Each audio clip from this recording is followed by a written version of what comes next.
I, 45M, never thought I'd be writing this, but recent events have completely torn our family apart. My wife Hannah, 43F, and I have two children, Emma, 16F, and Jack, 13M. My sister Lisa, 41F, lives next door to us and has always been very involved in our lives, sometimes too involved. The story I'm about to share is about how my sister's obsession with controlling my daughter's life has destroyed our family bonds. Growing up, Lisa and I were incredibly close. Our parents died in a horrific car accident when I was 18 and she was 14. I remember that night clearly. We were waiting for them to come home from their anniversary dinner when we got the call from the hospital. Just like that, our whole world changed. As her only living relative, I became Lisa's legal guardian. I had to put my college plans on hold and took two jobs, working at a warehouse during the day and as a security guard at night. The schedule was brutal, but we had to survive somehow. Those early years were tough. Lisa was dealing with typical teenage issues while grieving our parents, and I was barely an adult myself trying to be both a brother and a parent to her. There were nights when I'd come home exhausted from work to find her crying in our parents' room, clutching their old photos. I did my best to comfort her, but I knew I could never replace what we'd lost. I met Hannah when I was 23 at the diner where she worked. She was different from anyone I'd ever met, understanding, patient, and most importantly, she connected with Lisa immediately. Hannah helped me raise Lisa through her difficult teenage years, becoming like a second mother to her. Lisa even asked Hannah to help her get ready for her high school prom and later was the maid of honor at our wedding. That's why what's happening now feels like such a betrayal. The current problem started 3 months ago when Emma told us she was pregnant. Hannah and I were in the kitchen making dinner when Emma came home from school looking worried. She sat us down and broke the news. Yes, it was shocking, and yes, we were disappointed at first, but we decided to support her after careful consideration. The father is her boyfriend Tom, 17M, whom she's been dating for 2 years. Tom is actually a remarkably responsible kid. He maintains a 3.8 GPA while working part-time at the local grocery store to save for college. His parents are equally supportive. They own a successful local business and have offered to help the kids however they can. When Emma told Tom about the pregnancy, he stepped up immediately, promising to be there for both Emma and the baby. Lisa, however, completely lost it when she found out. She was over at our house for our weekly family dinner when Emma and Tom announced the pregnancy to the extended family. Lisa dropped her fork mid-bite and stormed out of the dining room. From that day forward, she started showing up at our house at all hours, uninvited, to lecture Emma about how she was ruining her life. She would bring up our parents, saying they would be rolling in their graves seeing their granddaughter throw away her future. She even started comparing Emma to girls she'd read about in news articles about teen pregnancy gone wrong. What made the situation even more complex was Lisa's own past. 10 years ago, she lost a baby due to pregnancy complications, and she never fully recovered from that trauma. Her husband left her shortly after, and she's been single ever since. I understand she's still hurting, but she's projecting all her unresolved trauma onto Emma's situation. Things started getting really ugly when Lisa began spreading vicious rumors in our neighborhood. She told the other parents at Jack's soccer practice that Tom had taken advantage of Emma and that we were covering it up. She called Tom's parents and tried to convince them that Emma was lying about the baby being Tom's. She even went as far as going to Emma's school and attempted to talk to her teachers about keeping Tom and Emma separated during classes. She claimed she was doing this as a concerned aunt, but it was humiliating for both Emma and Tom. Other students started whispering about them in the hallways, and some parents even stopped letting their kids hang out with Emma. The situation reached its breaking point last week when Lisa cornered Emma after school. Emma usually walks home with her friends, but that day Lisa was waiting in her car outside the school. She showed Emma a bunch of photos she'd printed from the internet, pictures of struggling teen mothers, statistics about teen pregnancy and dropout rates, and stories about teen fathers abandoning their responsibilities. The worst part was when she told Emma that Tom would eventually abandon her just like Lisa's ex-husband had abandoned her during her pregnancy. Emma came home completely distraught, mascara running down her face, barely able to speak through her sobs. That night, she sent Tom a text breaking up with him, saying she couldn't handle the pressure anymore. I tried to talk to Lisa about her behavior, but she refused to listen to reason. She kept insisting she was protecting Emma from making the same mistakes she did. When I reminded her that her loss, while tragic, wasn't Emma's burden to bear, she exploded. She accused me of betraying her and forgetting everything we went through after our parents died. She brought up how she had supported my relationship with Hannah and how she'd always been there for our family. Hannah attempted to mediate the situation. She invited Lisa over for coffee and tried to help her understand that while her concerns came from a place of love, her actions were causing real harm to Emma. But Lisa wouldn't hear it. Instead, she started showing up at our house at random times, trying to convince Emma to either get an abortion or consider adoption. She would leave pamphlets about adoption agencies in our mailbox and send Emma links to articles about abortion clinics. Emma became increasingly stressed and withdrawn, which worried us about her health and the baby's well-being.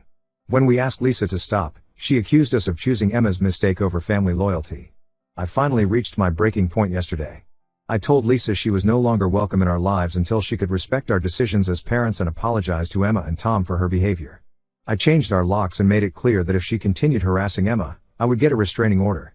Lisa broke down crying in our driveway, saying I was throwing away our relationship just like I threw away my future to raise her. Those words hit hard. They brought back all the memories of those difficult years after our parents died. But I couldn't let her continue hurting my daughter. Now our extended family is divided. Our cousins say I'm being too harsh on Lisa given her past trauma, while our aunts support my decision to protect Emma. Emma is still dealing with the aftermath of breaking up with Tom, and his parents have reached out wanting to help fix things. I'm standing firm on my decision to keep Lisa away, but the guilt of cutting off my only sister, the last connection to our parents, is eating at me. Ida? Update 1: The situation has gotten significantly more complicated, and I need to share what's been happening.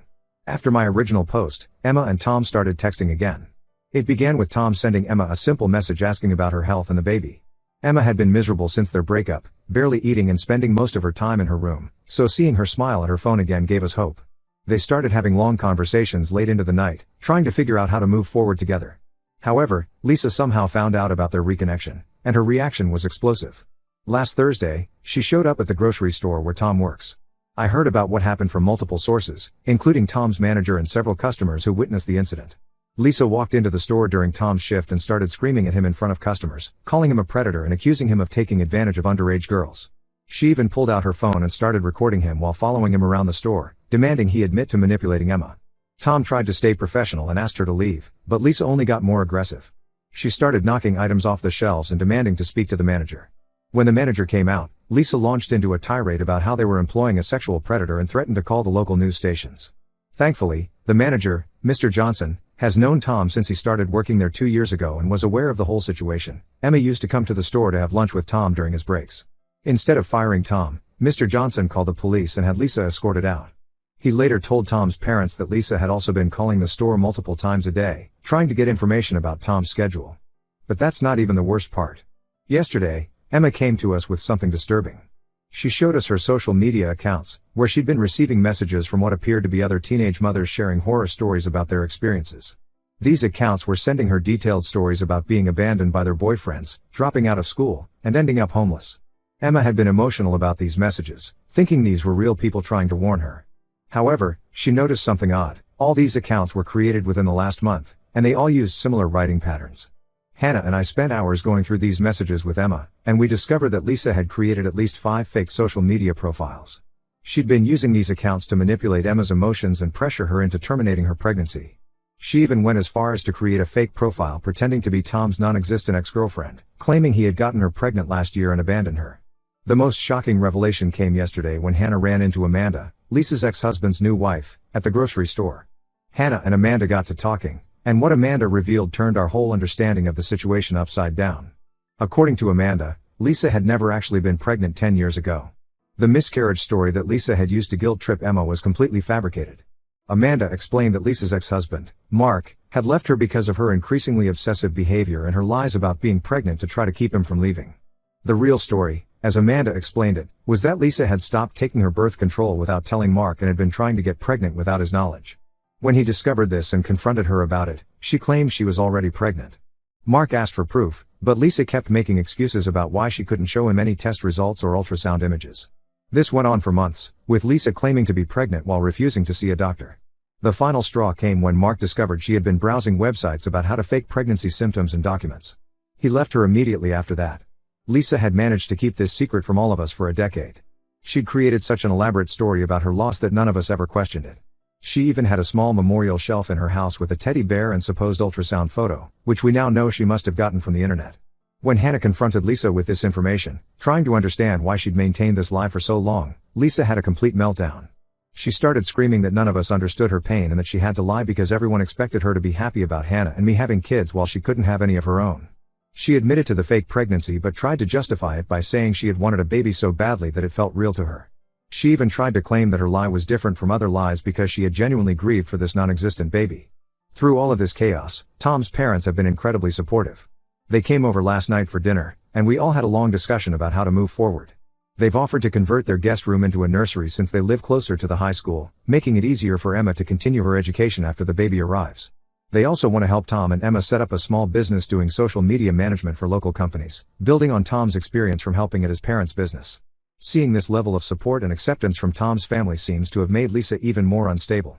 She's been telling neighbors and posting on community Facebook groups that Tom's parents are trying to steal Emma from us, claiming they're grooming her with promises of money and support.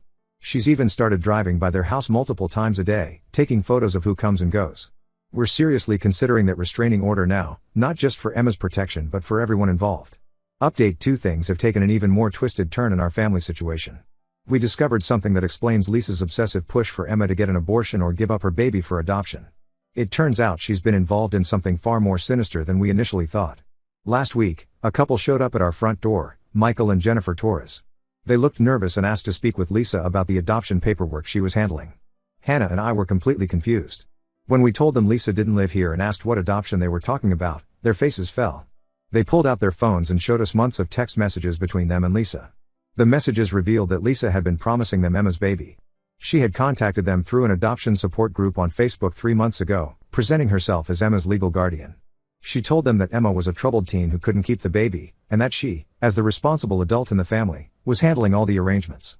The messages showed that Lisa had been sending them ultrasound pictures, which we now know she took secretly during one of Emma's doctor appointments, and updates about the pregnancy. The most disturbing part was that the Torres couple had already given Lisa $12,000 as a down payment for adoption expenses. Lisa had convinced them that the money would cover medical bills, legal fees, and support for Emma during the pregnancy. She even sent them fake receipts and documents with forged signatures. The couple was devastated when we told them the truth, that Lisa had no legal authority over Emma or her baby, and that Emma had never agreed to give up her child for adoption. When we dug deeper into Lisa's messages with the couple, we found she had created an entire fictional narrative about Emma. She told them Emma was struggling with drug addiction, completely false, that Tom had abandoned her, another lie, and that Emma's parents, us, were unfit to help with the baby due to financial problems.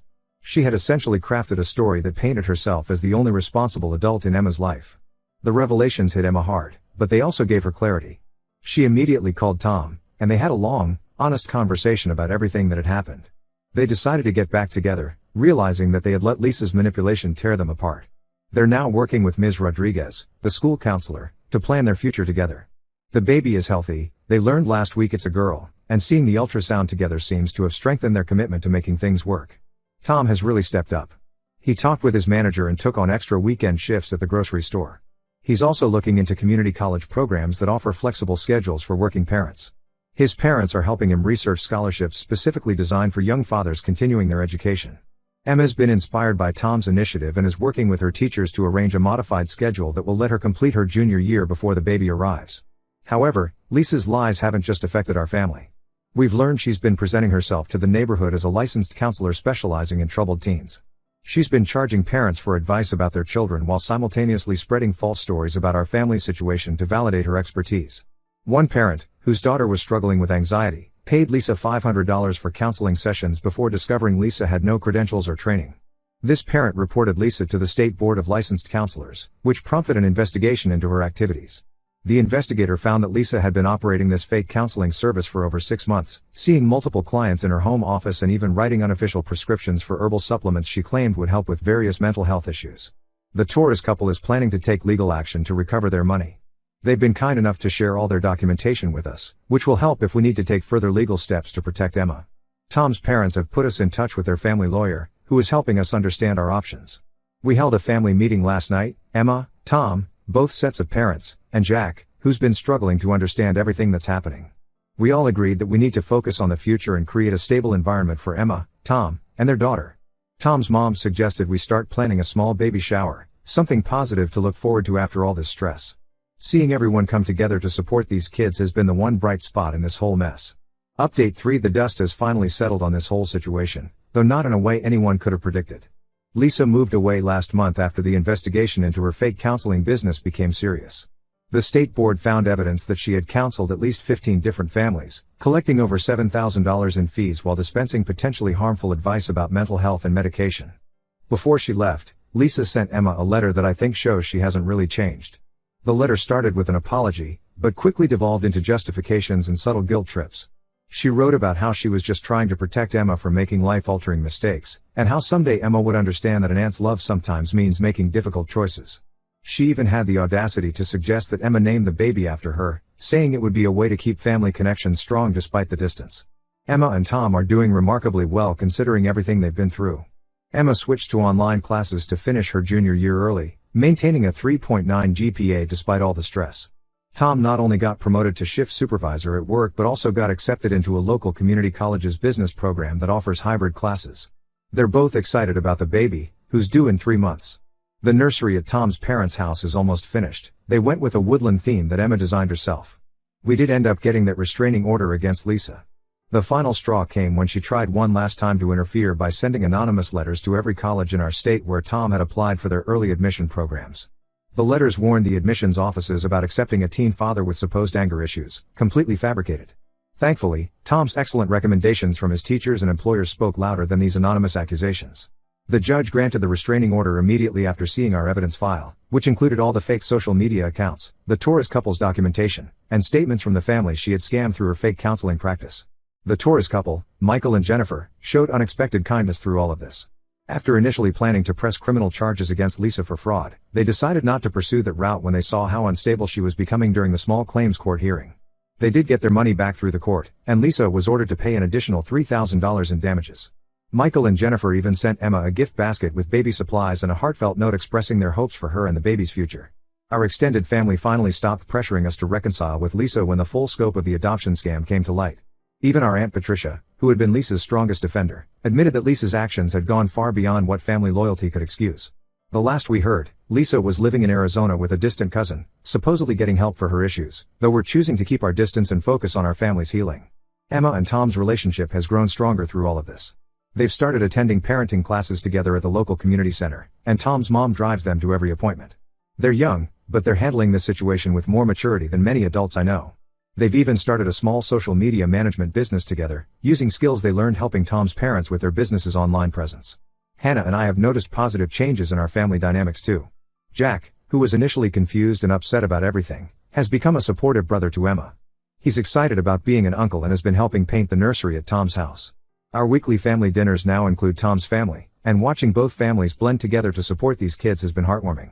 As for Lisa, some family members still keep in touch with her, but we've maintained our boundaries. Sometimes protecting your children means making tough choices about family, and I'm more certain than ever that we made the right one. Emma's baby shower is next weekend, and seeing her happy and supported, surrounded by people who truly care about her well-being, confirms that cutting toxic influences out of our lives was the best decision for everyone.